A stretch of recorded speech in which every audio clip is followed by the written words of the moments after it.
kinds of bizarreness going on here.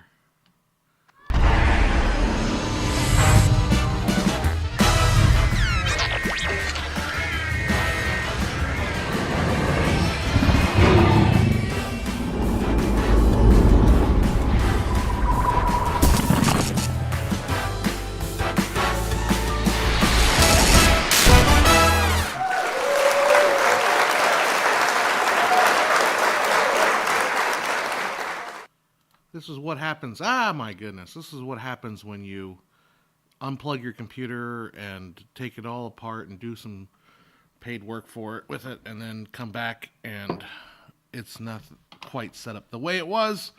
Welcome to the live stream today, Sunday, November 5th. We're already in November here. Wow. All right, let me pull up your chats and say hi to you guys. So, we already got 3 chats. How you doing, Rio Prodros? One said right time. Let's make sure that that actually worked out. There it is. Yep. And Sully Cortez is watching Oppenheimer tonight. Cool. Very good. That'll be fun. Peace and love from Circus Brains. I'm worried about that title. Watching Modern Crusades. Hey Rick, how you doing? How's it going? Rigel 7 and Wing It Productions. It says hi. So, I saw on Facebook, because Facebook unfortunately knows me very well. They know how to advertise to me. So, the Oppenheimer is in theaters again for 1 week. And since I hadn't seen Oppenheimer yet, I decided to go see Oppenheimer on, it was Friday night. Friday night I saw it. And there is a 70 millimeter theater that is playing in Irvine, California, which is normally an hour and a half drive from me. Normally an hour and a half drive to get to Irvine. I have to go through what's called the Ortega Highway. So if you're not familiar with the geography of Southern California, Los Angeles is up here. I'm going to do it with a camera. Los Angeles is up here, and then Orange County is below it, and Irvine's in Orange County. And I live over this way. So now there's a mountain range that goes between me and Orange County. And then down here is what's called Camp Pendleton, which is the U.S. Marine Corps just site where they just took over a bunch of land. So Orange County, Camp Pendleton, San Diego down here. And I live over here. Los Angeles is over here. Mountain range here. So in order to get to Irvine, you have to go up to Corona area and then down like that, or have to go down to like that, or I can go across the mountains through this thing called the Ortega Highway. And I take the Ortega Highway a lot. So I go out there, no problem. But coming home, I drive all the way through the Snaky Mountain, and I get to the road, and it says, road closed. So I drove like 28 miles in snaky, mountainous road, only to come to a road closed like 5 miles before I get out of the mountain range and I can go back into normal city streets. There's only one way in and out. One way in and out. And so I drove all the way to the end of it, and they said, road closed. And they didn't have any signs, nothing to tell you that was going to warn you that there was no. So I had to drive back out to Irvine, and then I drove down to Camp Pendleton and did the roundabout. So literally spent, probably about 3 hours coming back. So altogether, 4.5 hours of driving to see a 3-hour movie. 3-hour movie. So what did I think of it? Well, let's just jump right to it, right? Let me pull up your chat so I can see what you're expecting. I watched it and I thought it was great. Watching how a genocidal mad scientist became a popcorn movie. That's a very unfair breakdown of how the movie actually played. California is a 140-kilometer city. You guys don't know California, do you? So you have no idea what California is like. California is not one city. California is many, many cities, very many different kind of thing. Yeah, Sully says the only genocidal maniac was on the Axis side. Then Oppenheimer was trying to stop more death. I think that's a much more. Sully's got a little more accurate view of how Oppenheimer the movie works. My personal opinion. So. This is what I tell people first off when I try to explain it. I don't think the movie is worth watching in 70 millimeter. Maybe a hot spicy take right here. I don't feel like the 70 millimeter adds necessarily a whole lot. And this is coming from a person that literally just watched the Aronofsky Postcards from Earth movie at the Sphere in Las Vegas, which is an 18K projection. And you want to talk about like big screens, like that Sphere kind of makes the IMAX 70 millimeter dwarfs. I guess it dwarfs the right word. Makes it small in comparison. The reason why I don't really think the 70 millimeter is necessarily worth it is because, frankly, Nolan just doesn't give us enough time to sit and admire the fact that it's 70 millimeter. I honestly, I got it. I found it. I found the constant aspect ratio switching between 70 millimeter and like maybe a more standard format. I'm not sure what it. There's a lot of aspect ratio changing. It was distracting to me from a minor distraction. It wasn't like painfully distracting. It was minorly distracting. And the 70 millimeter shots I thought were just gorgeous, but we didn't have any time to spend to actually look at them. Like the Postcards from Space from Aronofsky is designed for you to enjoy the technical wizardry of looking at an amazingly big projection, or in the case of Aronofsky's movie, it's not a projection; it's basically digital television, in the words of Quentin Tarantino. But it's massive, and you get to sit and like let it envelop you and let you like enjoy it. Whereas Nolan is still stuck in a filmmaking mode or cinematic pretense of making films that requires things like shaky cam, handheld camera work, camera movement, and in that sense, it just feels like the 70 millimeter is gone to waste. We don't get to ever sit and enjoy this projection of this beautiful projection. Obviously, also the working in this, because he's shooting 70 millimeter, you do see a lot more focusing errors. To be frank, it's just there's times when it's like the focus is not quite there. And I've been having some like issues with my eyes. Like at night, my eyes get super tired. When I watch this movie, I went in there, and also Postcards from Space or Postcards from Earth. I went in there, my eyes were like live and awake, and like I was not having any blurry vision at all. So there's shots in the movie where if you're watching it at 70 millimeter, the sharpness you notice it. It's not quite nailed perfectly. And is that like, oh my God, can I do better? Am I coming at a place where like I could do better? No, I'm not. Because focusing on a large 70 millimeter, framing, it's hard. And he's shooting on film. So, how do you, if we were shooting on digital, maybe you'd have like peaking enabled and other focus aids, but to shoot on film at 70 millimeter, oh my God, like it's super hard. So I'm not blaming Hoyt Van, what's his name, for like not nailing the focus, but just little tiny inconsistencies with the focus is very noticeable at that large frame. So on that's on the technical side. So what I say, if you haven't seen the movie and you want to see Oppenheimer and you're like, I really want to see it in 70 millimeter, like, okay, go see it in 70 millimeter, but don't feel like you have to see the movie in 70 millimeter. I just don't feel like that added any benefit. What does add benefit, though, is the sound. You obviously want to see it with a theater with as many speakers as possible. Like the louder you can see it in, the better. Because obviously Nolan's a fan of just cranking up the sound, and you can get a tremendous amount of sound. So that's my feeling about the technical aspects of Oppenheimer. Now the movie itself is, to me, like half of the movie to me was really good, like really good. The other half felt a little rushed. So you can kind of break the movie down. I'm going to kind of go into a little bit of a spoiler. Can I turn my mic up? Let's see. Maybe I can do that. Yeah, my mic needs to go up a little bit. We can do that. I can turn my mic up. Hopefully that helps a little bit better there. I can get also a little closer to the microphone. So the movie can be kind of broke. Well, now I'm peeking. You gotta be careful. So the movie can kind of be broken down into three parts, basically. There's a part there's the part in the beginning, which is sort of like building up to Oppenheimer getting into the actual program. Then the middle third is about the actual creation of the bomb, and that's the part that they advertise with Matt Damon. And then the final part is about the intrigue between Oppenheimer and this the atomic energy czar. They didn't call it a czar back then, obviously for obvious reasons. But his name was Strauss, and he's played by Robert Downey Jr.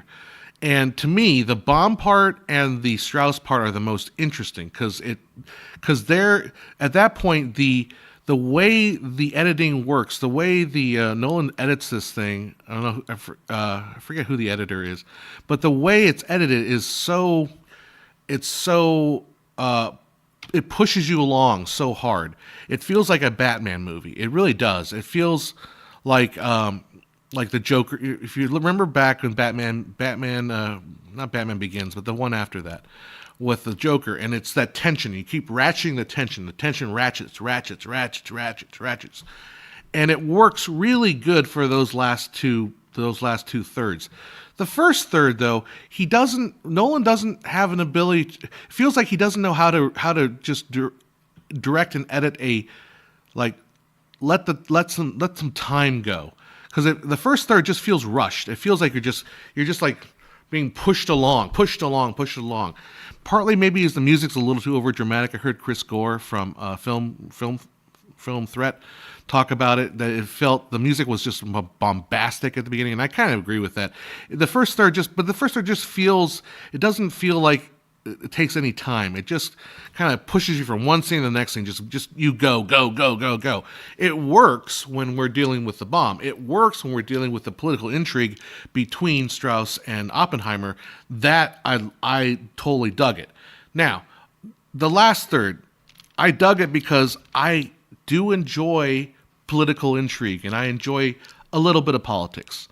But if you don't like politics and you don't like watching depositions and you don't like watching legal hearings, and reminder, this is not a legal case. Evidentiary rules do not apply here, folks. Evidentiary rules do not apply. This is not a legal procedure. If you enjoy those aspects of law, I think it will work for you. If you find that kind of thing overbearing and hard to, just boring, if you try to remember that, hey, Strauss, or Strauss as he would like to be called, if you don't like that he hired a private investigator in the congressional hearing, and this congressional hearing dude was not very big fan, if you don't want to get mired into those political details of legal congressional political government stuff, then you're not going to like that final third, because I could feel. So I was sitting between two women. I'm going to get sexist here. I think some of the women were like, oh, God. Because it gets very, very political. And it's almost like you have to remember, okay, that guy is the guy that Strauss hired to basically write a report saying that he had communist sympathies, and that his communist sympathies was what's the name of that guy that his buddy. And the reason I remembered it was because it's that guy that sings, "Thank heaven for little girls who never go." Chevalier, the Chevalier incident. You have to remember the Chevalier incident, because the Chevalier incident is where Oppenheimer, like Chevalier is like this other teacher at Princeton or whatever, Berkeley, where he was teaching, and he's like, hey, there's some people, my friends, that maybe they want some information. We want to get work with the Russians. So it was like attempted treason kind of a thing, as espionage. You have to remember, Chevalier incident is that dude. Okay, so then they were referencing that because they're trying to poke at him and try to prove that Oppenheimer is some sort of communist sympathizer, and he's not really a communist sympathizer. The movie makes it pretty clear that he's not. He doesn't really give a crap about communism, frankly. Like, he's been around communist people, Maurice Chevalier, thank you, yeah, Maurice Chevalier. Jennifer Lame is the editor. Yeah. So I just feel like the last 2/3 works really well. I love the last 2/3. I think that the last 2/3 are brilliant. It's just the first third that just feels rushed. It just, I mean, I get it because hell, it's a 3-hour movie, right? I don't know what's the time. When I watched it, I was intrigued after when Matt Damon shows up and like, we need to let's get the gang together and build a bomb. Like that to me, like, okay, and now I'm really into this. The first third, I'm like, this is good, but it feels like we're just moving fast and we're moving fast, but there's like no reason to move fast because it's all about like him going to learn from Bohr's. And by the way, if you are a fan of physics, then you will like all the names will ring a bell. Like Bohr's, who's played by Kenneth Branagh. Jack Quaid plays Richard Feynman, although he's kind of like buried in the back. But it's like, hey, that's right, he's Richard Feynman. He's the famous physicist that everyone likes because he kind of popularized physics. Bohr is in it. Heisenberg plays the German scientist. Heisenberg's working with Hitler, but Hitler thinks quantum mechanics is a Jewish thing, so Hitler doesn't trust quantum mechanics because all the scientists are Jews. So, that's that Jewish dirty science. We can't have that, right? And so it's really fascinating. Earlier somebody was saying how Oppenheimer was a maniac, a genocidal maniac. Certainly not the case. In fact, the movie spends quite a bit of time explaining his role and his thinking. Because originally he thought, well, look, I'm going to build a bomb. It's going to be, first of all, he's a physicist. So he doesn't really care about the bomb itself, I don't think. I mean, obviously he cares about the bomb, but I feel like he sees the bomb as a way to do more physics, like the way to understand the quantum realm and quantum realm. Let's not go there. Let's not go into Ant-Man territory. The way to understand quantum mechanics better, a way basically to have funding for a lot of theoretical science. But the bomb he believes is a way to basically end all war. He thinks that he's going to build this thing with such an awesome power that people are going to realize, crap, we cannot commit war with this thing because it is so terrifying. And that will be the end of war. It's almost the same kind of thinking that the war to end all wars, right? The Great War, World War I, the war to end all wars. And everyone was assuming that after World War I, it was such a terrible experience that there would never be war again because this was so terrible. So he was kind of in that mind of thinking. And obviously that panned out exactly the way he thought. Exactly to a T. And then they drop it, yeah. But then the thing is, like, the movie doesn't end when they drop it. So they drop the bomb. And for a Nolan movie, the movie is, it's not. So the movie does sort of work in some parallel storytelling, but for the most part, the movie is mostly linear, which is kind of crazy for a Christopher Nolan movie, right? Christopher Nolan doing it. Nolan does kind of pull off a sort of what's that first movie? Memento, right? Memento.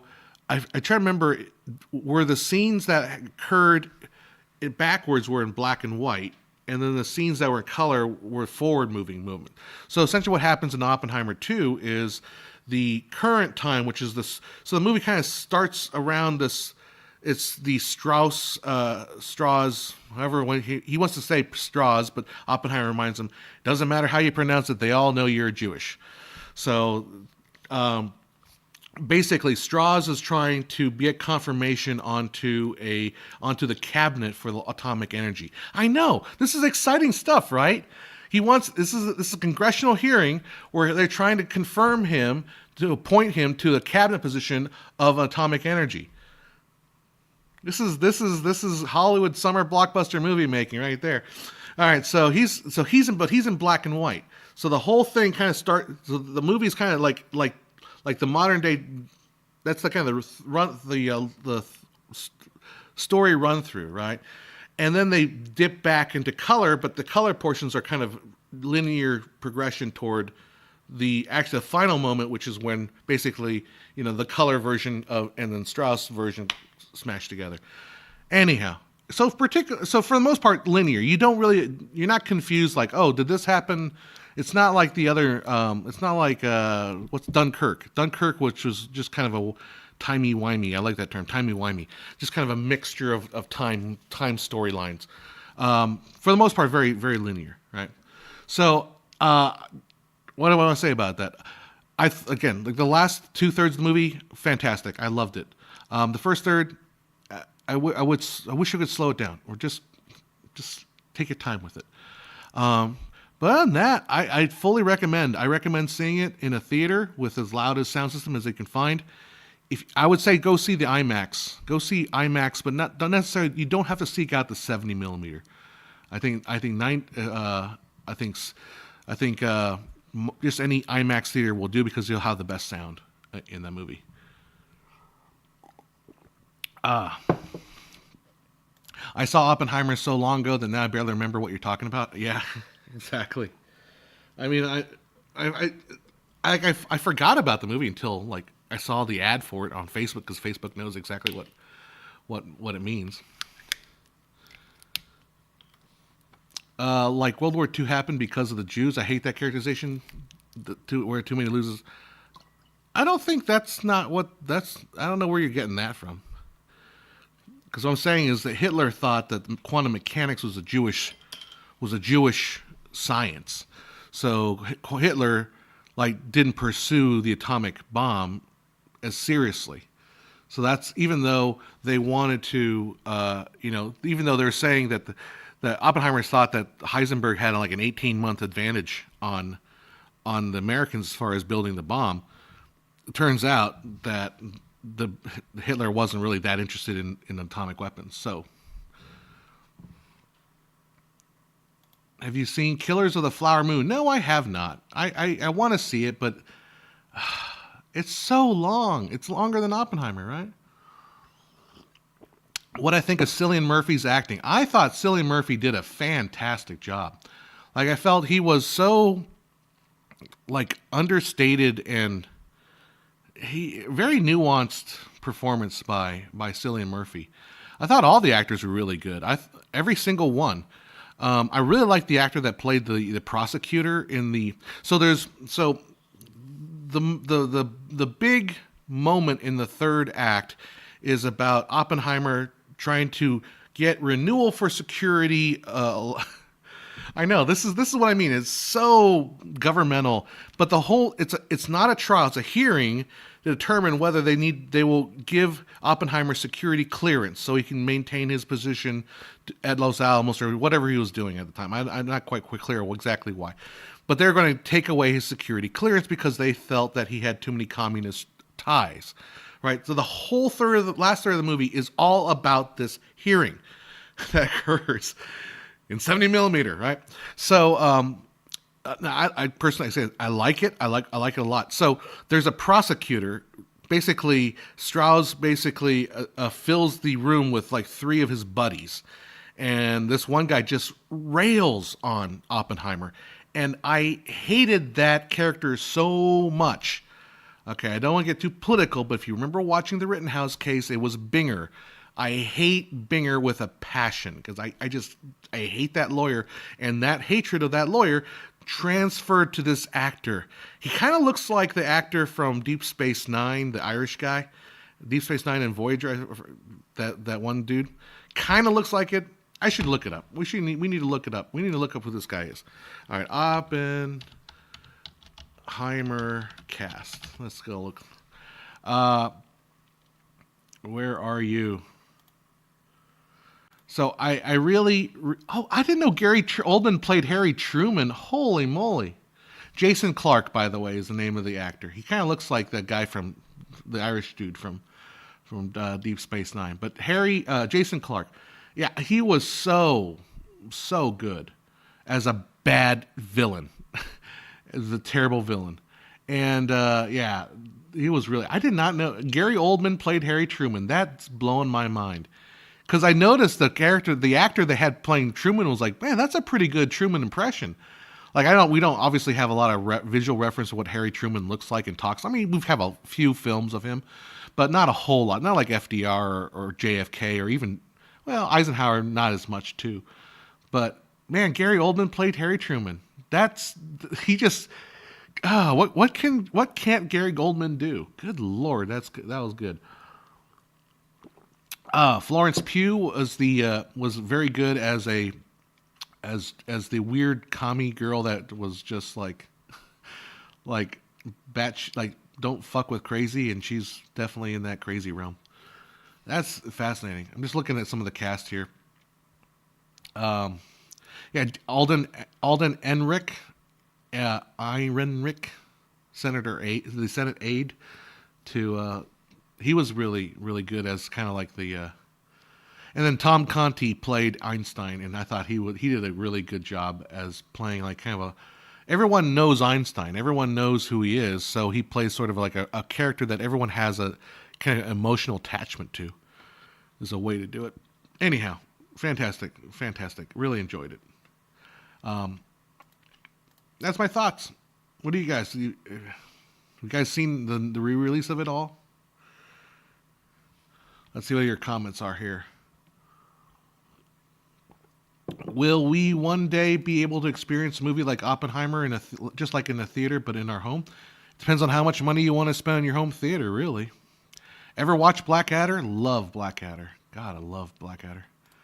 Flower Moon is long but worth it. Well, I think I'll have to wait because it'll come out on streaming pretty soon. I think was it Apple that bought it? The new season of For All Mankind will be out will start next week, I believe. So I'm looking forward to that. I was telling my friend Thurman about For All Mankind and trying to get him hook on it because I love the acting in For All Mankind. I love the storytelling. I really like storytelling that's unique and I love storytelling where you can't figure out where it's going to go, and I feel like For All Mankind does it. It's 5 times shorter than Irishman. Killers of the Flower Moon was actually interesting to watch. Okay, good. I couldn't get through Irishman. I really couldn't get through Irishman. All right. Of course, the great irony is we all know that Hitler was actually busy looking for the Ark of the Covenant. There you go. That's the truth. So he fell behind on the bomb, but he was looking for the Ark of the Covenant, which did end up murdering everybody. Oh, I think I hear a rat on the roof. Uh-oh. He'll be back in 8 months to see my Killers of the Flower Moon. Well, it'll come to Apple pretty soon.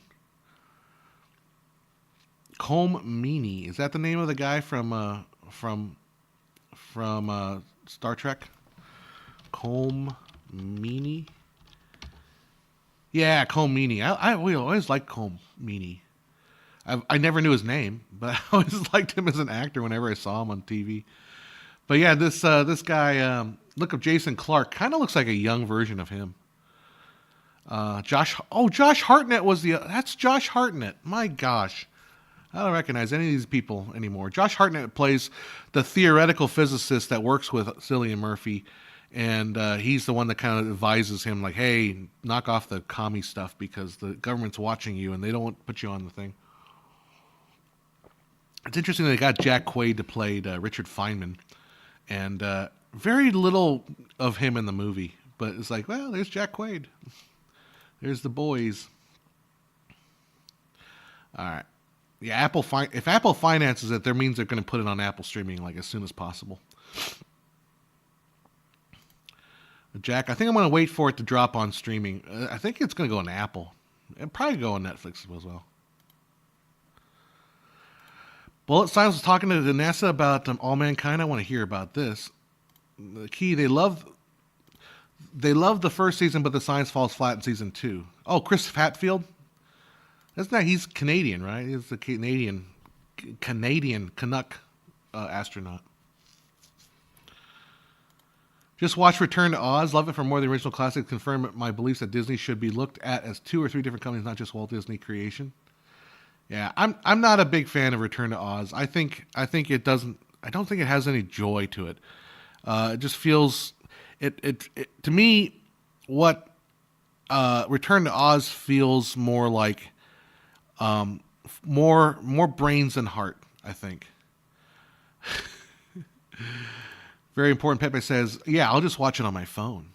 That's how cinema is meant to be experienced. Voila, cinema." On the phone. But anyhow, yeah. So Return to Oz is the directorial job of the famous editor whose name escapes me, but I can see his face in my head. But the thing about it, though, is I just don't. Every time I've seen him talk, and as all he created Walter Murch. Walter Murch, he created the book for the Blink of an Eye, which is like a seminal book as far as like the theory of editing. But it just feels so like so clinical, like really really clinical, and that's what I felt about the film. Just felt like they were very true to the books, but in a way that was very cold. And that's what my thinking about it. What about Nolan's directing? Dunkirk pacing for me was too slow and tedious. How directing wise? So Sully, the way like I said, the last 2/3 works. I think works in favor of Nolan's directing. Think of that Batman Forever. Was it the Batman Forever or Batman Returns or whatever the middle one with Joker? Like that kind of tension ratcheting kind of effect. And the last 2/3 works really great. It's just the first third doesn't work. But it also feels like they're just moving you along so we can get to the part where people want to see, which is the bomb blowing off. And some people were saying that the bomb was unimpressive. Yeah, I agree. But I guess to me, it wasn't so much about the fireworks of the bomb that was intriguing to me. Is more the politics and the science and the work to get there. I guess that was more interesting. But yeah, the bomb effects a little bit flat. But on your fucking phone, David Lynch. I love that clip. Remember back in the day they made that clip. They combined it with the Apple song. You guys remember the Apple commercials that had that doom deep doom doom doom dee doom dee doom. That cute little chimey music playing, and it would always went like Apple. And then, but the one clip with David Lynch saying, "If you think you watched a movie on your fucking telephone," and then it's like clip Apple. I don't watch movies on my phone at all. So I literally stay. I mean, I just don't. I watch YouTube on my phone. I watch YouTube a lot on my phone. I watch other things on my phone, but I don't watch movies because, I don't really like watching movies on my phone. It just sucks. I paid a lot of money for my 70 or 77-inch Sony television. I'm gonna watch it on there. I started watching a little bit of the second season of Invincible on Amazon, and I got through about half of it, but I was so tired that I just started. I'm like, no, I need to stop. I'll come back to this when I'm more awake. But that show is, I love that first season of Invincible. If you don't know what Invincible is, it's sort of along the same lines of like The Boys, sort of an alternate comic book animated show where the big superhero guy turns out to be like the ultimate villain, and he's basically hell bent on destroying and basically capturing Earth and making it their own. Cold may not be the word I use, but I think the film's great charm, the fantasy movies try to manipulate your feelings. This one shows the characters. Well, yeah, no, I think I get what you're saying, but it just felt like the movie doesn't have any magic. By magic I mean it just feels like I know mentally I'm supposed to like this movie. Like mentally it has some elements that I think are like I get it's supposed to be fantasy, but there's no cold. Maybe when I say cold, I mean to me it lacks charm. I know you're saying this charm has. They're not trying to manipulate your feelings, but I feel like they're not even trying at all to give me any kind of feeling. It feels, I don't know. The movie just feels so dry and there's no heart to it. That's just me. You're watching me on your phone right now. That's the perfect way to watch a podcast is on your phone. That way you don't notice the compression of the live streaming technology. I'm watching this on a 77 OLED television as intended. There you go. Very important. Pepe says, yes, I'll watch it on my 70-inch TV with 120 FPS interpolation and Magic Color pop settings and Atmos integrated speakers. Yeah, I'm not... So, have you guys had the issue, too, with HBO Max? The sound is really low on HBO Max. Like, I've got... So, I know... Yeah, I get it. My sound bar is not a replacement for 7.1 digital surround sound theater. Yeah, I get it. Whatever. But it's just... like, on HBO, something to do with the Atmos audio thing causes all audio just to be super soft. So you gotta like crank the audio soundbar all the way to the very tippy top, and then even then it's like, could be a little bit louder. Could be a little louder. I don't know.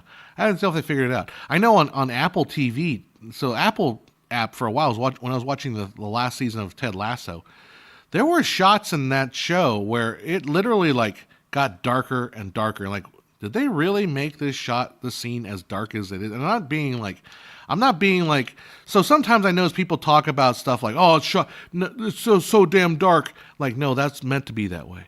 But no, this scenes would like weirdly get dark and then bright and suddenly bright again. And there's something to do with like Apple's HDR something or another. It's weird. I might be watching you on the toilet, or I am the world may never know, and sarcasm is wonderful. I've watched live streams on the toilet. So one of the smartest things I did, this is maybe TMI for all you guys. I have a little bathroom and there's a little door. The door opens up, right, and then there's a toilet. So I decided to get one of those phone holders that with a little tape back, and I stick the phone holder to the door. So I could literally just put my phone in there in the morning. I would watch my podcast in the morning. I just stick it in there, and you could just watch on the toilet.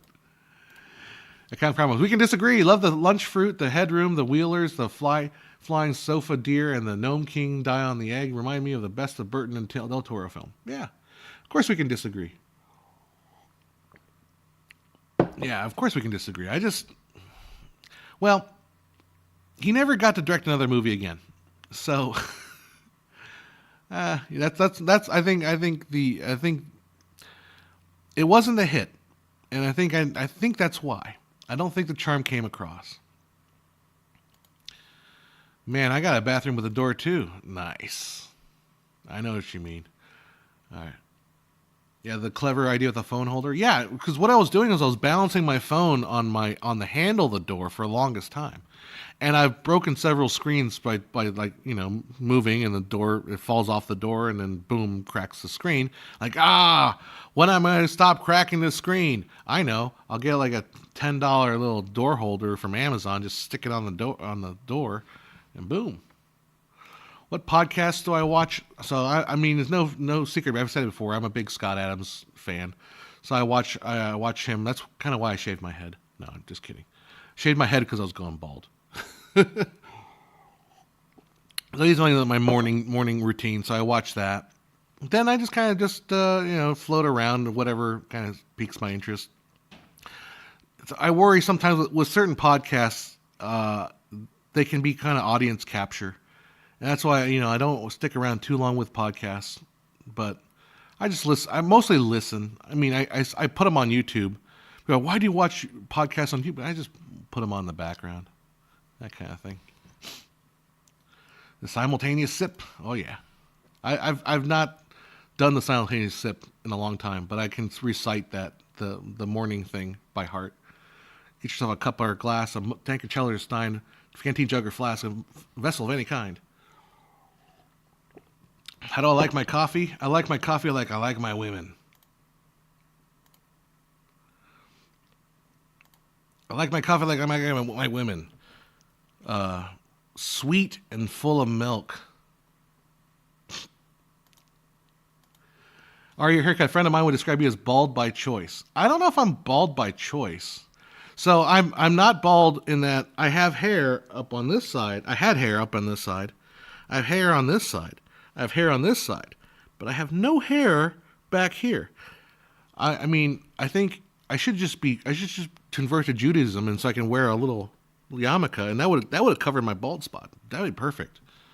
I would totally have gone that route. Um, but yeah, so basically, I mean, on YouTube it's fine because you guys never see me from the back. So on YouTube, I had a full head of hair, or kind of a full head of hair, and but then somebody took a picture of me from behind, and I thought, whoa, that's I'm just denying the fact that I'm bald. Get a cowboy hat, make it your thing. So I knew filmmaker with quote air quotes, that was trying to brand himself, but with a bowler hat, and it was like his like logo of his production company was a bowler hat, and I thought that is just so lame. That is so lame. A bowler hat.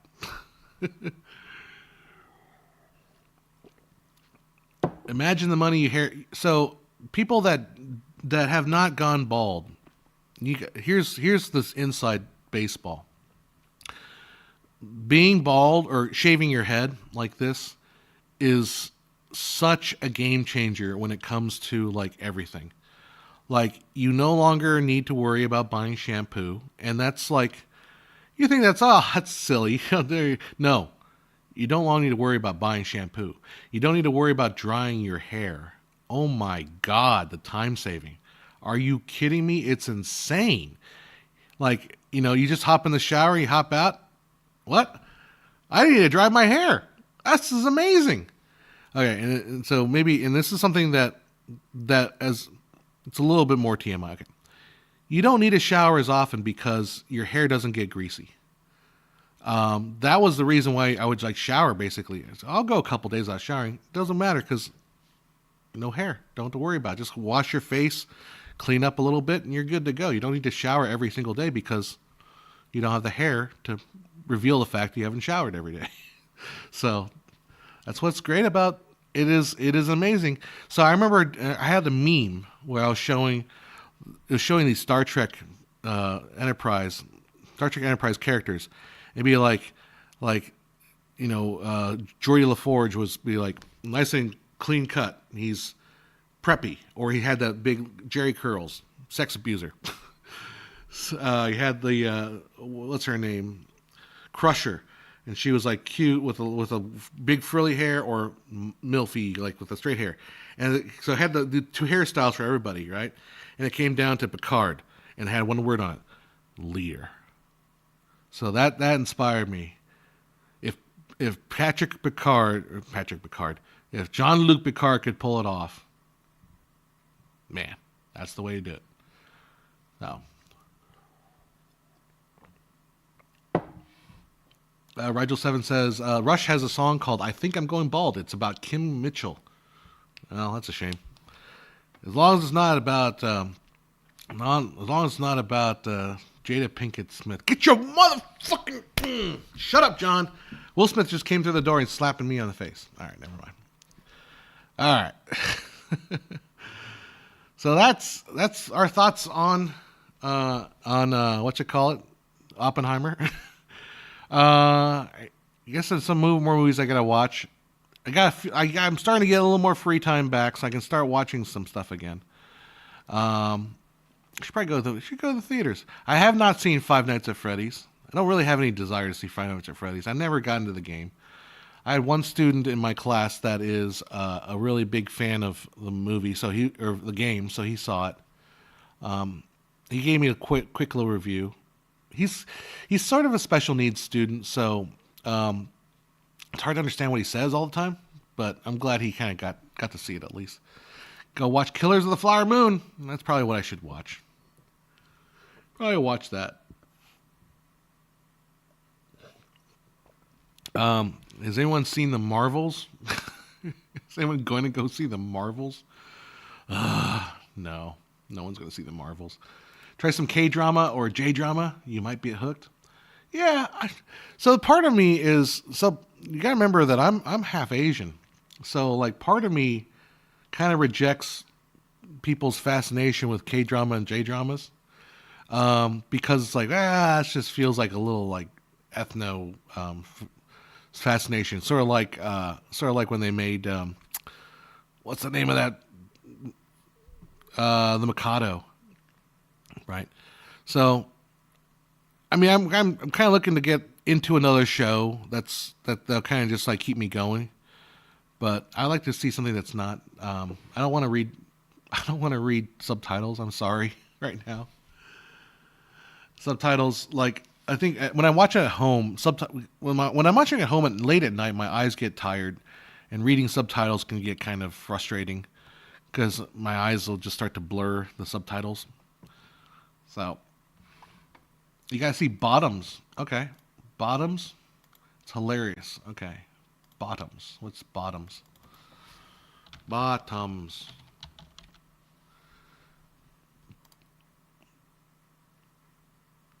I need to watch that Blackberry movie. I keep hearing about that. But Bottoms, all right. Unpopular best friends PJ and Josie start a high school fight club to meet girls and lose their virginity. That's a great idea. They soon find themselves in over their heads when the most popular student starts to beating each other up in the name of self-defense. All right, I'll watch it. I'll put that on the list. I wonder where I can find it. Is it on the theaters or is that the streaming? Bottom streaming anywhere? Oh, it's on Prime Video. Cool. I'll check that one out. Bottoms. Bottoms. Do you speak Chinese or have you forgotten? I've forgotten most of my Chinese. Yeah, I just lost it. I was too busy trying to become an American when I was 7 years old. Yeah, I wouldn't even watch Marvel on my Android phone. Yeah.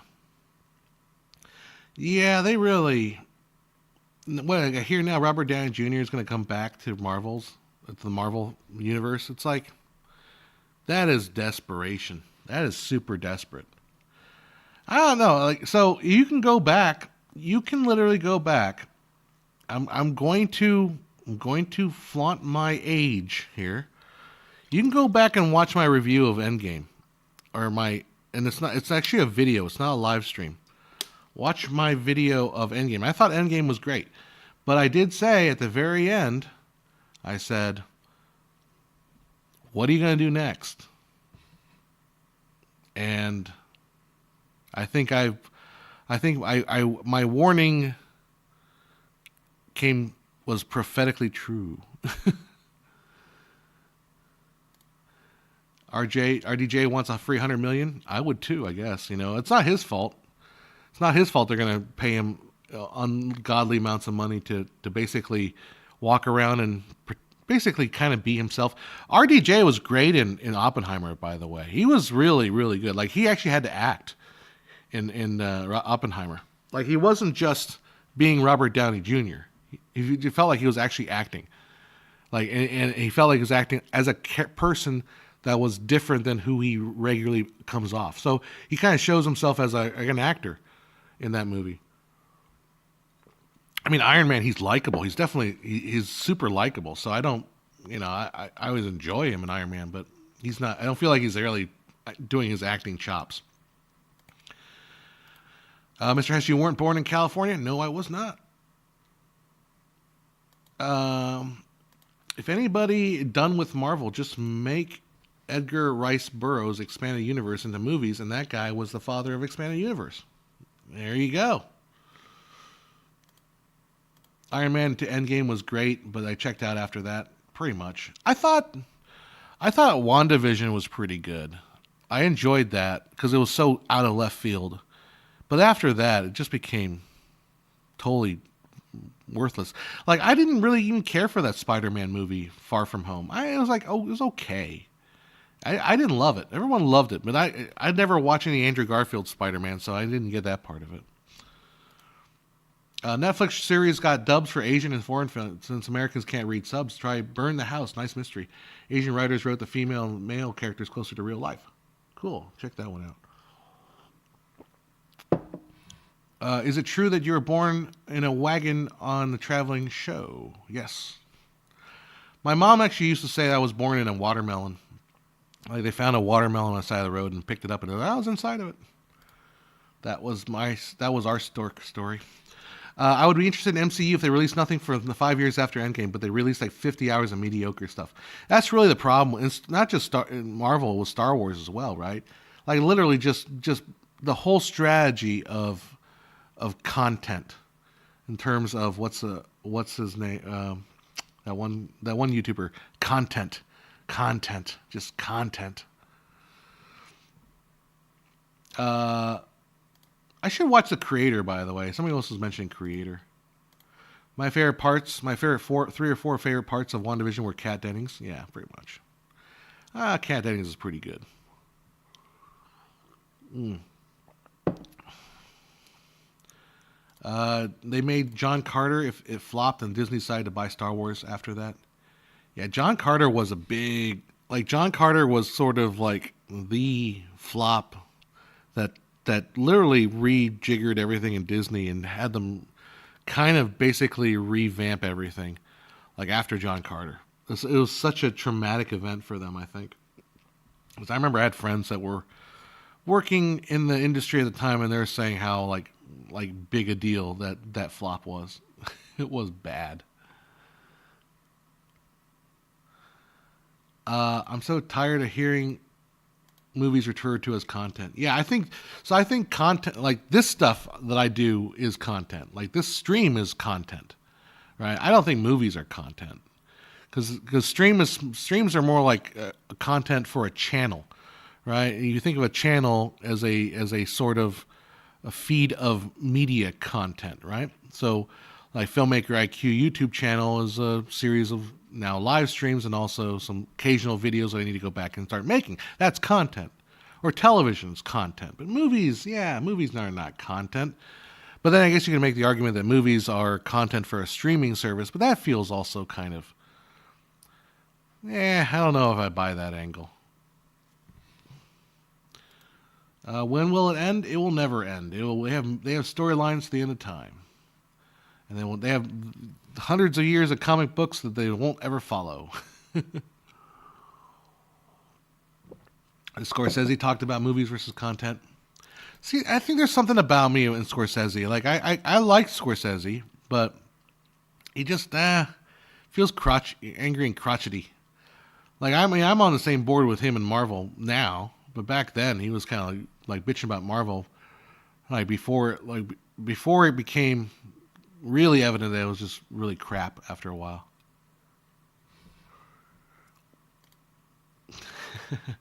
Rigel says that John Carter burned everyone. I was working at a big box store at the time, and they had a full wall of John Carter DVD Blu-rays, virtually none sold. I never even watched it. Was it any good? Did anyone ever watch John Carter?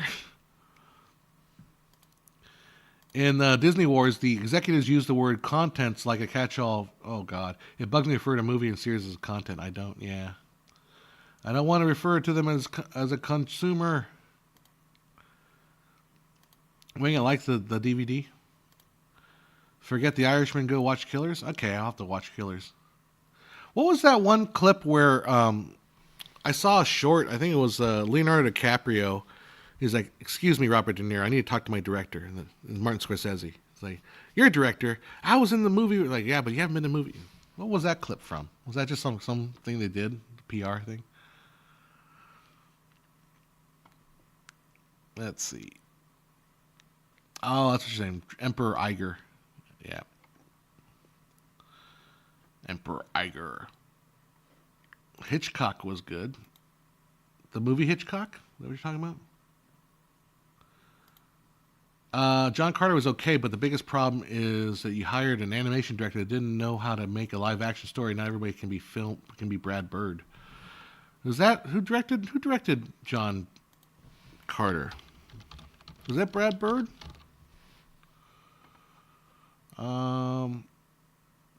Andrew Stanton. I don't know, Andrew Stanton. He made I guess he made Wall-E, Nemo, Dory, Toy Story 1 and 2. Well, yeah. Perhaps John Carter may not have been his thing. Brad Bird is definitely really, like, he can do a lot of action. Hey, Den Dog. Great to see. Just popped in like Oppie a lot. Saw an IMAX, but I think I'm getting old. It's so friggin' loud. It's unnecessarily loud. I had to pop my earbuds to enjoy the film. Yeah, it's a loud movie. It's a very, very loud movie. John Carter is great. Solid fantasy film. I can see the care and craft to make it. I think it flopped due to the production being too high and the character not particularly iconic or appealing. Or, yeah, people may not even know who John Carter was. All right. Let's see. Comments here. Oh, I've been on for an hour. That's not bad. That's not too bad. Anything else going on? Let's see. So, this week is got a couple Stew of the Month programs I got to record. I'm trying to get my computer rebuilt. So my computer, I don't know if you guys have any experience with DDR5 RAM. It's really annoying. My computer, so I think I talked about this probably earlier stream, but basically it won't even boot into post. So I sent the RAM back to the manufacturer, hopefully get an RMA on that within a week or so. I purchased one stick of RAM from Amazon. The idea, I'm going to test it. If it works, I'll send it back. If it doesn't work, I'll send it back. Either way, I'm sending it back. But I just want to test it, make sure the motherboard's not completely fried. So I'm going to work on that this week. I need to clean up my office a little bit because it's been just a disaster zone. Basically, yeah, I've been on like a steady ascent of work for the last, since July. And I just haven't had any time to do anything because the passing of my mom, just kind of like, just been keeping my head to the grindstone kind of thing. Just go. Now it's kind of slowing down a little bit. So I can kind of go back and do some cleaning up, get some stuff finished. Still have some projects I got to wrap up. So I'm not free of work.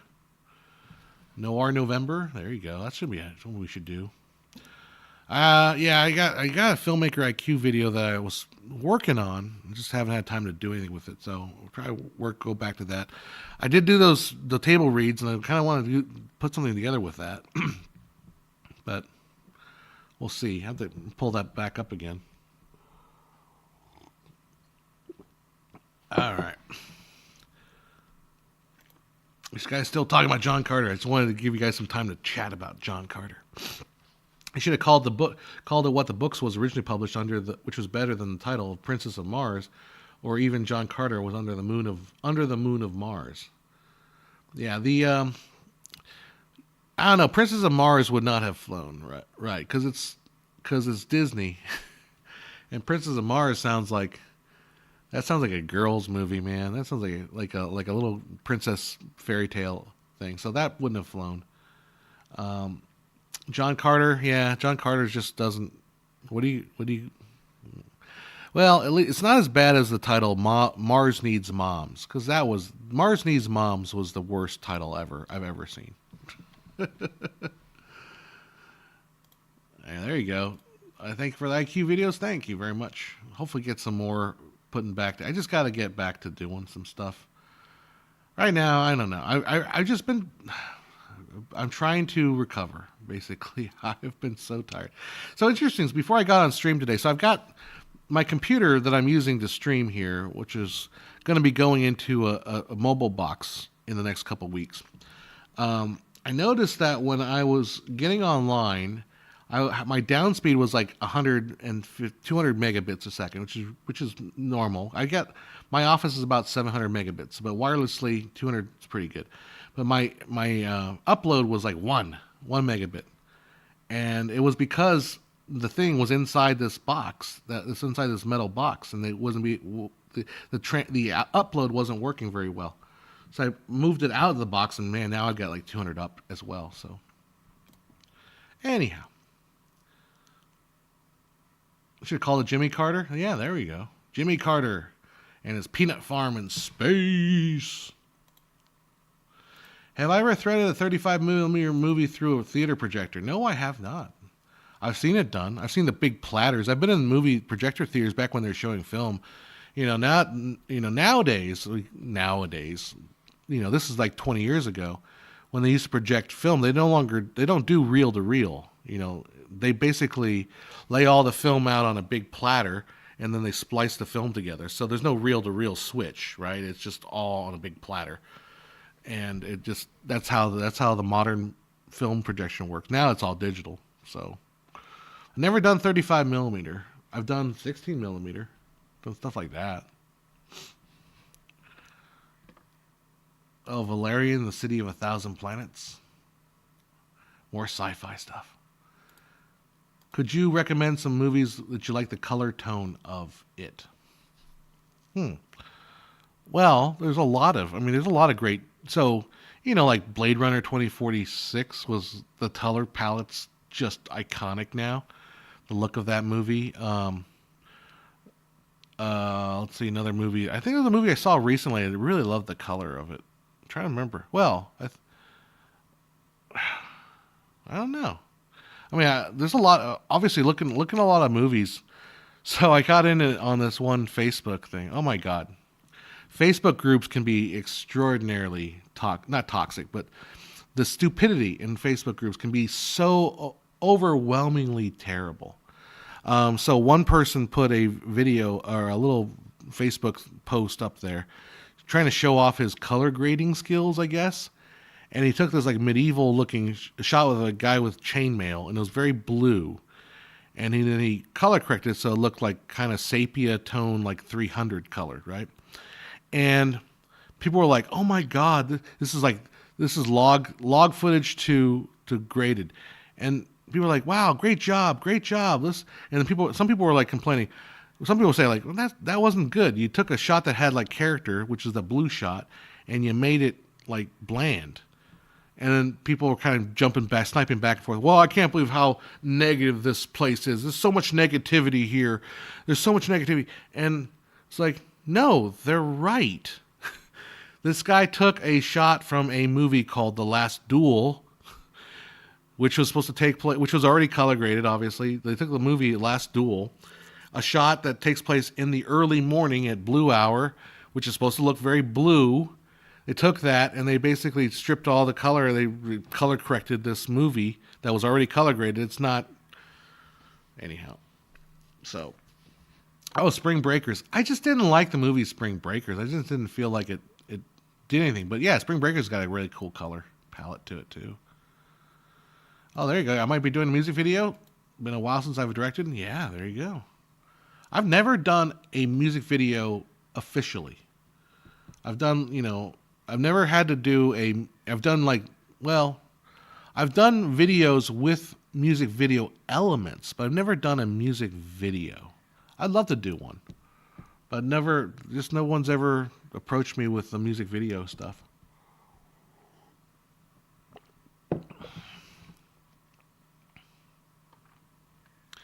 Spring Breakers. That was a very. Spring Breakers is very interesting in that how just god awful the dude is. What's his name in that movie? Alien the character's name was Alien, right? And I try to remember the name of the dude. He's a famous actor. We all know him, but yeah, it's that guy was just so nasty looking. Oh, you already done an music video for this artist? Cool. You want to see it? Well, put the name of it. Don't put the link because the link will probably get suckered.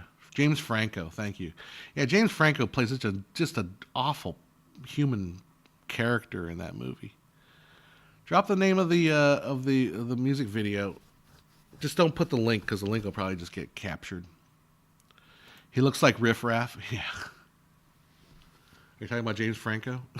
Yeah, a little bit. Really disappointed with streaming services lately. They cancel everything but Amazon Prime. Seriously considering returning to open seas what I've done with the past 10 years. Yeah, I hear you. Especially because, okay, so I tend to gravitate right now toward a lot of more lesser known movies and bizarre movies and off the beaten trail movies. And those streaming services aren't carrying half of any of that stuff, right? Like if I wanted to watch some Russ Meyer movies. Okay, give me a break. No streamer has a Russ Meyer movie. You gotta go to the high seas for that crap. So,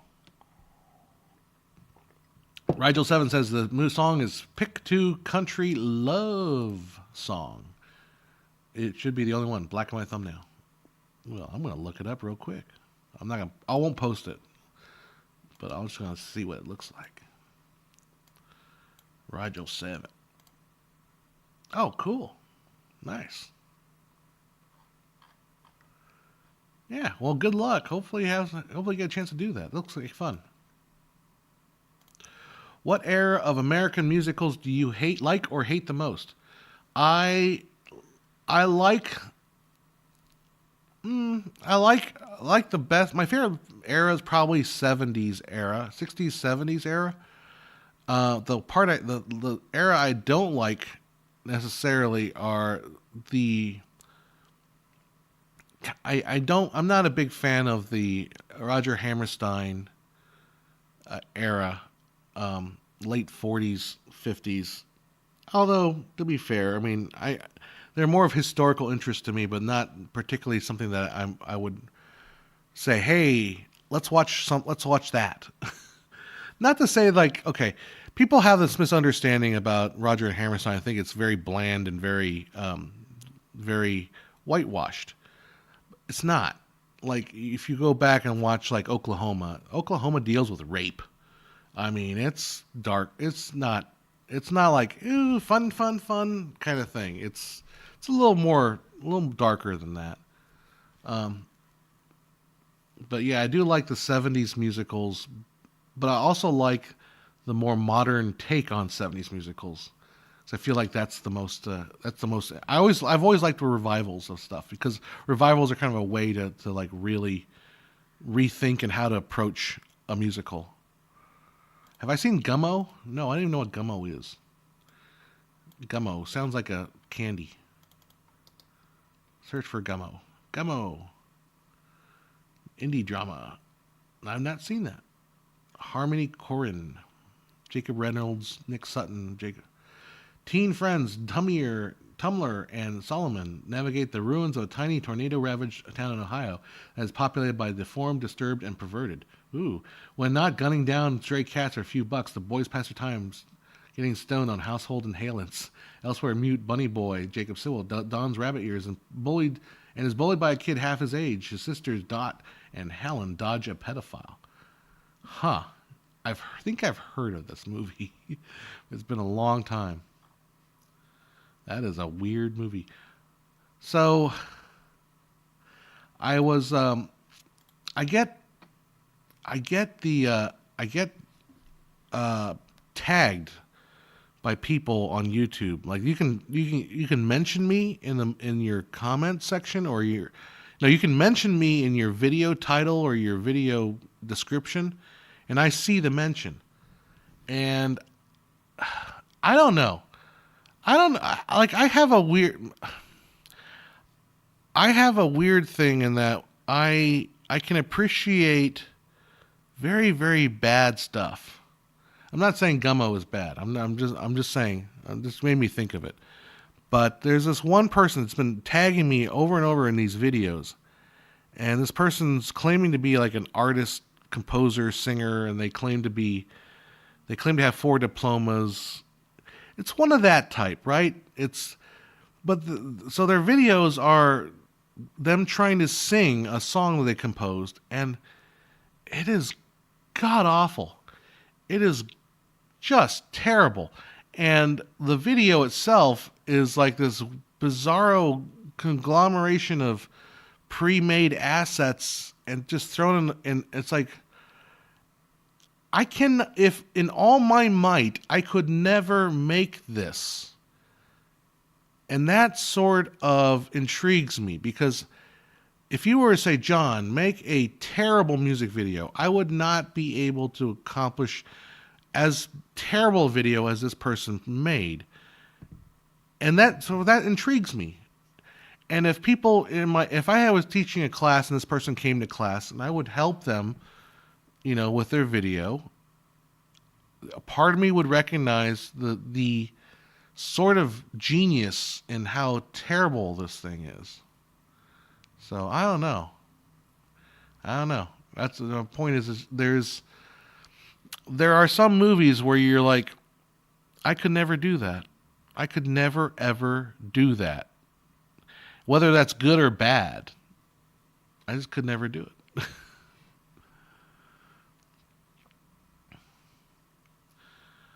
Sondheim or Webster stuff for the 70s, yeah, more Bob Fosse, like Jack Ripper was saying, more Bob Fosse than Sondheim. I like Sondheim, but yeah, I like Bob Fosse better. Have I ever seen Best Little Whorehouse in Texas? I have not seen that. I need to watch. No, I don't think I've ever seen that. How was the sound mix on Oppie? Sound mix was excellent. I thought it was pretty good. It's loud, but I thought it was good. It's really surprising watching a movie at the cinema and seeing not a Disney logo, not a Universal logo, not any movie company logo, but an Apple logo. Yeah. Is that the Flower Moon? Yeah. Gummo is a really strange. Sounds like a strange movie. It might be up my cup of tea. Honestly, I like weird. I don't know. So I like weird movies. I like not knowing what's going to happen. So when I was in Vegas, I guess I didn't talk about this because I went to the show after.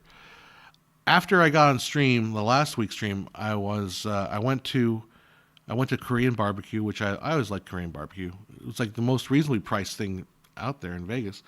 And then I went to see a thing called Zombie Burlesque.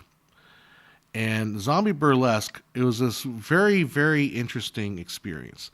So it took place at the Planet Hollywood, which is actually where the Korean barbecue place was. And it was like a theater that was no more wider than like a typical high school classroom, but very long. So it was a very narrow theater, but very long. And it was nothing. The plot of Zombie Burlesque was that the zombies broke out. The world was, they had a zombie issue, and then eventually the zombies and the humans came to an agreement, which they would basically stop warring with each other, and you would just have the zombies allowed the people from the humans to come into their most fabulous Club Z, which is the most popular zombie hangout where they have the Zombie Burlesque. And it was just, at that point, insanity. Like, it was just complete insanity from there. There's obviously some burlesque acts, strip teases, kind of with, and there was no nudity in the fact that they had tassels and pasties and stuff like that. So it wasn't like a strip club thing. It was it was burlesque. They had not jugglers, but they had contortionists, and they had a balance guy that would balance on precariously on tubes and stuff like that. But it was utterly bonkers. And I'm describing it in a highfalutin way, intellectual way, to say that it made no fucking sense at all. It was purely entertaining without any regard to any sort of semblance to reality. The dancers were supposed to be all zombies. The host was a zombie. And then the guy that they had come out, in the gay sidekick guy ended up doing a drag routine. It was just nuts. It would basically make Ben Shapiro basically pee his pants. It was so ridiculous. You could sit there and try to analyze it. It would not work. And I freaking loved it. I thought it was hilarious. I thought it was insane. But yeah, that was a trip. So that's the kind of thing I like to watch. And I was walking away from that thinking, how could you possibly distill this insanity? How could you possibly instill insanity into cinema? And my conclusion was you can't, because a burlesque show works in a live situation when it's just like whatever. But if I were to make a movie out of this, it wouldn't work, and it wouldn't have the sort of the essence of being live and the danger of being live. Because if it's cinema, it's baked into stone, or it's the way it is. It's the way it is. You can watch it 50 years from now; it'll be exactly the same. So it wouldn't work. It would just be it would be failing. It would never reach the insanity that a live burlesque show can do. So that's my thought. So I'm getting tired. I got been on for an hour and a half, and I haven't been drinking. So I've been, what are we at now? Hour and 15 or so. Yeah, I'm a big surreal weird. Since you like surreal weird film, what's your opinion on Louis Brunel? I don't think I ever watched Brunel's movies. He's the French New Wave guy, right? Yeah, I don't think I've seen Brunel's movies. No, I like movies like Cats. Go back and watch. I watched Cats again, like a couple years ago, and I thought exactly the same way I felt when I watched it the first time. Exactly the same way. I once flipped through a photo mag made of shots kids took with instant film cameras. It was interesting. There's definitely value in seeing how someone untainted approaches the art form. Yeah.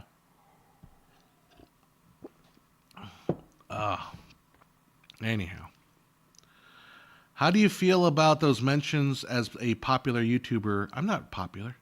Are you swamped with poor recommendations and getting shockingly well-crafted list of gems? I don't really get that much. I don't. The mentions I get are from right now. That one crazy person, like that one with the crazy the crazy what you call it, the crazy music videos. Like I don't think they're look. I don't think it's genius. I just think it's so. I can't accomplish that level of bad. I guess. Maybe they're a stalker. Maybe they are a stalker. I had a stalker at one point. She wasn't really that much a stalker. It's that well, I won't say it. I guess I shouldn't tell you. Let's keep those things. She was an actress on one of my sets, and like years later, it's one of those people that sort of. There's a certain type of people, right? Yeah, it was Sniper Wolf. You're right. It was Sniper Wolf. I admit it. She was on a set of mine, and she's like, hey, give me train money, and I'll come see you, and maybe you'll get lucky that night. No, I'm like, I don't know, Sniper Wolf. Maybe you should just do your own thing, Sniper Wolf, and leave me alone and not chase after me. Look. We're just not going to work, me and you. And she's like, all right, fine. I'll just start my own thing. And then, yep, there she is. It's Sniper Wolf.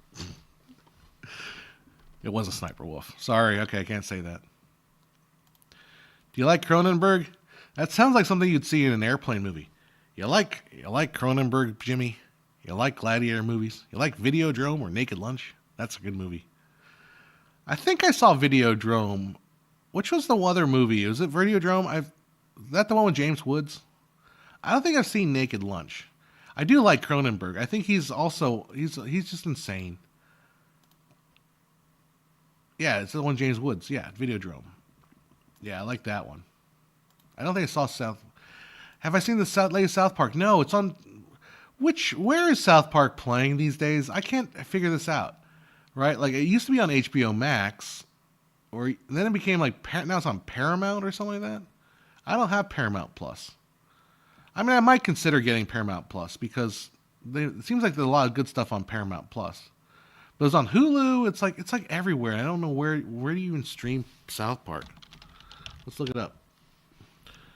Yeah, Paramount Plus now or Comedy Central or can you watch it online for free? I don't know. It's confusing as hell. Oh yeah, Brunel did the Un Chien Andalou. Yeah, I know that one. Un Chien Andalou is kind of hard to watch. It's pretty. I don't think I would show that to a class, honestly. Paramount Plus is $7 a month. Yeah, so that's about the same as Apple. That's not bad. I could probably do that. Best movie musical ever was South Park Bigger, Longer, Uncut. I kind of agree. It's not my favorite musical, but it's up there. You know what my favorite movie musical of all time is? You guys guess? You guys know me well enough to know what my favorite movie musical is? There's a lot of good old stuff on Paramount Plus, raves John Hess, Out of Context magazine. Kyle's mom, what would Brian Boitano do? A kitchen sink film about you discussing friends, how you confront a crazed YouTube stalker. There you go. Kitchen sink film. Um, it's not Cats. Sorry, Cats is not my favorite movie musical. No one will guess. No one will guess it. When I say it, it'll be obvious. You'll be like, "Oh yeah, that's the one you. That's you, John. You're the one that you would watch that." I'll give the chat another couple seconds. Uh, can a NC-17 or X-rated film be shown in American classes these days? Well, it's up to you. So, like, there's no. Here's the thing. So there's no government involvement with the rating system, which is the way it's supposed to be, right? So NC-17 or X are just industry ratings. That's just what they say. Now, I teach a college class, and every one of my students is over 18, so technically you could show that. The question more is, if I show that, then I set a precedent, and the students can basically shoot whatever they want, and then you can kind of go down a rabbit hole of like bad stuff. So I would never show any NC-17 or X-rated film. If I show clips from it, I wouldn't show anything that wouldn't be that if the parents were in the room would not be bothered by, basically. So it's a call. The rule the syllabus says is like, we treat this as a professional workspace. Like, I don't mind if you throw in a couple cuss words in your film, but let's keep everything at least PG-13 rated. But that's how I approach it. All right, so everyone's answering the questions, and they're all getting it wrong. We got Sweeney Todd, we got Hair, got Cabaret. By the way, that zombie apocalypse or zombie burlesque, that made me think of Cabaret big time. West Side Story, nope. 2021, no, definitely not. I couldn't get through that version of West Side Story. I did not like it. It's actually Rocky Horror Picture Show. Rocky Horror Picture Show. That's my favorite movie musical. How do producer credits work on IMDb? So IMDb credits is sort of IMDb credits are sort of bullshit. So, like, I know people, like, when I did the review, I did not like Squid Game. And I did a review on Squid Game on a live stream, and I just said I didn't like it. I did not like it. I did not like the way, I didn't like anything about the show. Except for the production value was really good. But I didn't like anything about the show. So, and then people would go online and look me up on IMDb and, like, find out my credits and like, I don't even know how my credits go on. I used to care about IMDb, but now after you learn about how it works, you're like, oh, this is bullshit. This is just pure bullshit. So basically, when you get a movie into a IMDb qualified festival, or or something like that, if you make a movie and you submit it to an IMDb qualifying festival, whatever that means, basically it means you pay your entry fee to submit it to a festival. You can at that point enter into the IMDb and put your name as a producer, or put your name as a director, do whatever you want. And that's how a lot of people in the non-professional industry get their credits on IMDb. So it's literally pay to play. And I could shoot a movie. I could shoot a short film of me and my buddies talking about how Sniper Wolf, basically, I knew her before she was famous, and how I convinced her to become a YouTuber. And then I could put it on just submit it to a film festival, and then I can get my IMDb credit. It doesn't have to play at the festival; just have to submit it. It's literally pay for play. It's awful. So, yeah, I don't take any credit. Don't take any stock in any of that stuff.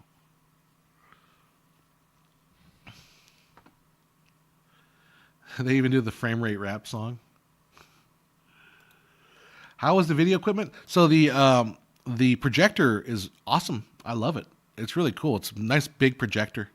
I did get a couple lenses, I did get a couple of the projector lenses. I need to take pictures of them so I can put them online for sale. Because I was going to flip that stuff. Oops, never mind. I didn't put that comment out there. I did. I need to put that online because I bought them for like $200 and I saw them online for like $5,000. So if I can get like a little bit of money on that, I don't need to get $5,000. I was thinking I should have gone when I was leaving La Vegas. I was watching Pawn Stars and I was driving home like I should have gone to the Pawn Star store and tried to like sell them the lenses, but I don't think that's probably the best. I don't think the Pawn Stores are necessarily a good place to sell equipment like that. So I gotta put it on eBay or whatever. Find some place where projector lenses are being sold because they're worth something. They're worth more than $200. I think. Just gotta sell it. I met our college admin and students' acceptance of it. I don't feel comfortable watching Salo in a group. Yeah, I don't think lessons can be learned from it. I agree. No, I just wouldn't do it. Like I don't. So I don't know what in some ways you have to be careful because in some ways colleges are the most nowadays are much more anti-free speech. So you always be careful in that what do you show can trigger people, right? You have to give trigger warnings and stuff like that, and they can be offended. So luckily at a community college, it's not such an issue. But yeah, so I just avoid showing them anything like that. I might I might offer it as an assignment. I wouldn't force anyone to watch Salo. Let's put it that way. You might be able to learn something from it. I don't. My own personal opinion is no. I'm not going to learn anything from it. I don't really care to see that. Rigel says I found I was on IMDb twice a few years ago. Once for project I acted in, once for writing. I had a start account free to merge the two names. Yeah. And by the way, IMDb too. I don't know if they've improved it, but the technology is like from 1997. It's a database. But it's like a database from 97. The interface is, when I was messing with it, was so ancient. And I was messing with it like 10 years ago. It's old. It's old. Could you use them for large format, the projector lenses? I mean, you probably could. The problem is they are this big. Okay, the lens itself is this big. It's huge. And it's not the way it attaches to a camera. I don't know how necessarily it attaches. Like it's just like a big giant flange. There's no I don't know how to connect it. So I don't know much of anything about it. I'm more concerned about this. So this Mac lens I got, this Martin Mac 2000, I think a 2000 watt lens or 2000 whatever. It's called Martin Mac 2000. It's got the circular plug. I think they're called I forget, Nemo or something. Power. I think it's a 240 volt light. So I got to figure out how to transform power up to 240 volt or something like that. 250 volt. I don't know. I haven't really looked into it much. Jack D. Ripper says problematic. Very problematic. I also was wondering too, so because I was thinking about this a lot. I show them a lot of old stuff, right? And man, oh man, there's a lot of guns. If you don't like guns, you're not gonna like early film history because it's chocked full of guns. My God, I was showing the students like the Great Train Robbery, and there's a couple guns go off in that. I was showing them the first Mafia movie by what's his face, Griffith, and his guns going off in that. I was showing them, the very end of Great Train Robbery is straight out of Goodfellas copied that, where the guy literally shoots a gun at the camera, right? And I showed them old Edison shorts, and there's Annie Oakley firing her gun. There's just guns everywhere. You don't like guns, man, you're not going to like early film history because it's a ton of guns. And I was showing them a little bit of, like propaganda from the 30s. So I was showing them, what was I showing them? I showed them the Nuke of the North. I showed a little bit of that. Moana from John Flaherty later made Moana, a movie called Moana, literally movie called Moana, 1930 something or another, another like ethnographic film. So yeah, I got a little bit of diversity in there. Um, but I showed them. I didn't show the. I showed them a little bit of like a little snippet of Lenny Riefenstahl's Triumph of the Will and stuff like that. Just a little bit because it's like I don't want to show you a bunch of propaganda. Show you a little bit of why we fight, so you can see the other side of the propaganda. But that kind of stuff. John, I watched the doc called Birth of the Living Dead on Tubi. There's a part where the third graders in Brooklyn are taught literacy by watching Night of the Living Dead in 1968. I find it horrifying. What say you? I don't know. Is Night of the Living Dead that bad, though, for third graders? I don't know. It's not that. Is it that graphic? I haven't really seen the whole movie. Is it really graphic? I mean, yeah, maybe showing the third grade. Maybe for third graders it might be, I guess. I don't know. I don't think I've ever seen the whole thing. So, yeah, I don't know if literacy, that'd be a good movie to show the literacy. They're coming to get you, Barbara. Is that from Night of the Living Dead? Night of the Living Dead. Oh, I should go back to photography. I haven't done a large format for photography in a while. It's total exploitation. Yeah. Yeah, probably. You're probably right. Third graders. I mean, I think media literacy. You can probably show them something else. Any? I said, yeah. I was starting to watch a little bit of Invincible too, but Invincible takes a while, right? Invincible. It's like week to week, so it's going to be a weekly thing, right? Which is not bad. I'll be honest. I enjoy parts. I enjoy binging on stuff, but sometimes watching stuff week to week is better. That will give you a little more time to digest, and it's just something to look forward to. Oh yeah, it's Thursday. I got to watch a new episode of Invincible, that kind of thing, right? Versus binging, which sometimes I binge stuff just because. Yeah, binging sucks because you're watching. I feel like I want to get to the main story. I remember watching like Dexter, like binging Dexter and thinking like, I just want to find out what the main villain is going on. So you're kind of blasting through the side stories because you're just binging it, right? So whatever happened to the Universal Monster Cinematic Universe? Yeah, it got, well, the first movie, The Mummy, did not do well. So they panned that so fast. I was talking, it's funny you bring that up because I did do a lecture on that for my class. I basically did a history of horror that I did.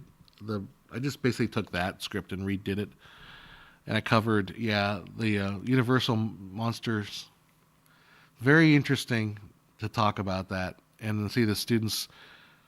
Not my students are not particularly. They're not talkative. They're not a talkative group, so they didn't get that. I don't know if I think some of them enjoyed it. They keep coming back to class, so I guess it's not that bad. I'm not doing that bad of a job lecturing. As far as large format goes, I got one with movements, big, heavy, convenient, just how we like it. There you go. I want to go back and do some of that. I want to go back and do some photography again. Do some photography with beautiful models. That's what you want, beautiful models. The only reason why we invented cameras in the first place, to photograph beautiful people. Not just women, but mostly women. Because women are better looking than men. Let's just be honest. And there are no women here. So, yeah, watching a weekly series is great, and there's a solid in real life or online community. Binging is not quite the same for that. Exactly, yeah. I mean, binging is better if you're alone, but it's that community, like sit there and people are like speculating and having, it's like I said, it's like it's Thursday night. I'm excited because I can go home and watch that one episode. And you watch that one episode, and you're like, yeah, that was awesome. And then you spread out your joy. If you're binging, it's like it's all over in like a 2 nights, and it's like I'm turning off. I'm getting tired, so I think I need to get going pretty soon. So answer a few more, and then I'll wrap it up. and I will. What am I going to do today? I was going to do something. Renfeld. Yeah, I saw a little bit of Renfeld, and I really enjoyed. I think I watched half of it. I enjoyed half of it. I just got too tired. The story of my life. I got tired and I couldn't finish it. But yeah, Renfeld was not bad. Renfeld. Blah. All right. Oh, what else? So, yeah, I think what I'll do today is I might go ahead and start. Time is it 4:20? This hour change bites. Is it? Oh shoot! Is it an hour change? Am I missing something?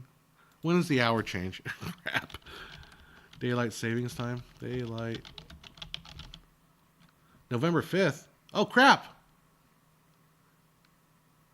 I didn't even realize. So when is it? This is supposed to happen last night, right? Oh crap! I totally missed that. I didn't even notice. Huh.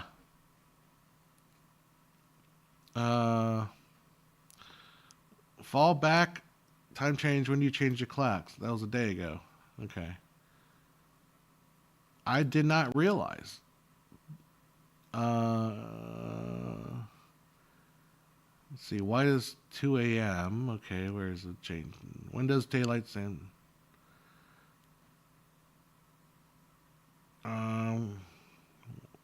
Doesn't say. Thank you, Journal Star, for not answering. I did not realize the daylight savings time happened last night. Well, that was a big. I guess that would explain why it feels darker at 4:00.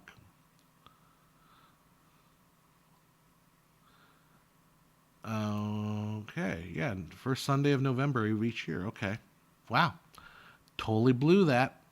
So yeah, well, everything now is digital. So my watch is proper time, my internet's the proper time. So I guess it's now 5:00. It's really 4:00. Maybe that's why it feels good. Yeah, so that's why I feel rested today. Huh, crazy.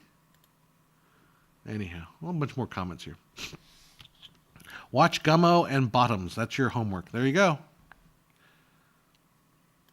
Thanks for streaming. Don't be a stranger. Don't be a stranger. That's the song from the show I was doing.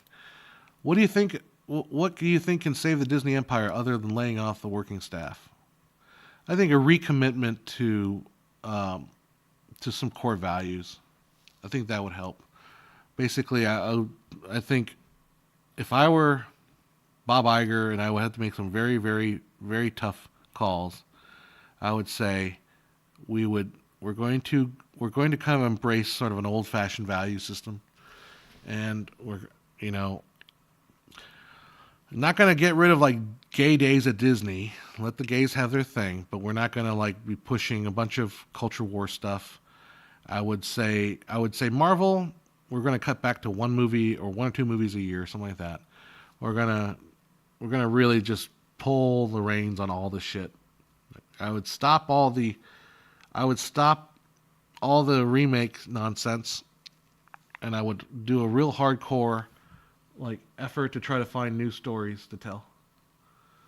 Like you ever do it? I mean, so movies like Coco were great for diversity. So why can't we make more movies like that about other cultures? Why do we have to shoehorn, diversity into remakes of live action crap? Why can't we just tell a new story? I would really say back to drawing board. We got to just find some good stories. But, that's all platitude stuff. I'm not running Disney. I don't know what their job is really like. It's really earlier than you think it is. That's what my brain's not functioning right now. Just bought a Super 8 cam with 4 rolls of Ectochrome and 2 rolls of Coda, dated 1985 for $10. Any bets on it'll explode properly? Yeah, 85. That might be a stretch. You might get lucky. Who knows? Anyhow, more original shit, please. That's what I was. Yeah, more original shit. Even if it's not. Let's just see. Like I said, Coco is one of my favorite movies. Was Was that Pixar before Disney bought it? No, that's Disney. That's solidly in the Disney realm. But it's such a great movie, and if you want to talk about like adding diversity to your, that's how you do it. You tell stories like that, and you can tell about some more African stories. I want to learn about East African culture through those movies, you know. But no, not not enough people are going to make money on that. I guess I don't know. Where are those old-fashioned values on which you used to rely? Oh no, you're not going down that route, are you? Are you going to go down that route? Is that a song lyric? That's got to be a song lyric, and it's got to be a song lyric from either Family Value or even Family Ties, or not Family Ties, but Full House. Is that what it is? Oh, it's Family Guy. Okay. I did a whole thing where I went down the rabbit hole of the Full House composer. So maybe we'll end on this, right? Full House lyrics. So this guy that wrote the song, the soundtrack to basically TGIF, which if you don't know is ABC on Friday night, so they would show like 4 sitcoms back in the day. The Milkman, the Paper Boy. Oh, here it is. Whatever happened to predictability? The Milkman, the Paperboy, evening TV. How did I get living here? Somebody tell me, please. This old world's confusing me. With clouds as mean as you've ever seen, ain't a bird who knows your tune. Then a little voice inside you whisper, kids, don't sell your dreams so soon. Everywhere you look, everywhere you go, there's a heart, a hand to hold on to. Everywhere you look, everywhere you go, there's a place of somebody who needs you. Everywhere you look. So when you're lost out there and you're all alone, a light is waiting to carry you home. Everywhere you look, chicka-ba-bow wow dow, right? All right. So the guy that wrote this, Jesse Frederick and Bennett Salve. So Jesse Frederick did a bunch of these songs for different sitcoms. And if you look at them, like they're very similar. So like Family Matters. So Fell's Full House I just read for you. Family Matters lyrics are, it's a rare condition this day and age to read any good news on the newspaper page. Love and tradition, the grand design, some people say it's even harder to find. Well, then there you must be some magic clue inside the tearful walls, because all I see is a tower of dreams, real love bursting out in every seam, right? So like his songs were hyper nostalgic. Like they always start off like, oh man, everything is shit these days. Everything is crap these days. But then there's this core of this beautiful thing, this family, blah, blah, blah. And this is the 90s. So even in the 90s, everyone was saying like, oh man, as days go by. Which one's As Days? Oh, As Days Go By. That's the what you call it? The second time around. Oh, this is the one from second time around from Step by Step, right? The dream, wide broken, seemed like all was lost. What would be the future? Could you pay the cost? You wonder, will there ever be a second time around? When the tears are over and the moment has come, say, my Lord, I think I've found someone, and no one would be better to be putting it together for a second time around. We got the woman and man. We got kids in the clan. Only time will tell if all these dreams fit under one umbrella. Step by step, day by day, a fresh start over, a different hand to play. The deeper we fall, the stronger we stay, and we'll be better the second time around. Step by step, so forth. Yeah, so it's just fascinating how in the 90s, like every sitcom had this song about belating how terrible the times were now, and only family can bring us together and that kind of thing. And it's like, nothing's changed. It's the same damn thing, same tune. Nothing ever changes. Everyone's complaining about how miserable. Yeah, he did Step by Step. He did what's his name? Whatever, Frederick, right? Something Frederick. Jesse Frederick. Frederick sitcoms. He did Perfect Strangers, Full House, Family Matters, and Step by Step. Yeah, he was, and he always had that same, like that raspy kind of Michael McDonald sound to his voice. Right. What else? Perfect Strangers, Valerie's Family, Full House, Family Matters, 90 Success, Going Places, Family Man, Hogan's Family, Step by Step, Getting By. Let's see. Anyhow, look him up. So Frederick was hired by the Tonight Show, Jimmy Fallon, to sing lyrics for a show parody of themes for TRA's TGIS shows. I want to check that out. All right, guys. Well, I'm going to wrap it up. Let's go around some of the comments here. He's making some serious dough. Oh my God, money was so good in television back in those days. So freaking good. Yeah. So he's just Too Many Cooks. My favorite song of all time. Yeah, this little production's not profitable more. Yeah. So, yep. Coco was graded for cynicism about diversity. It worked really good. Days Gone By. Days Gone By. Yep. You're not my favorite boy. All right. Enough of that. All right, guys. Well, we'll see you next week. Hopefully I'll see some movies. Maybe I'll watch Bottoms and Gummo. And maybe I'll check out Flower Drum Song. Whatever that. Not Flower Drum Song. Flower Moon thing. All right, guys.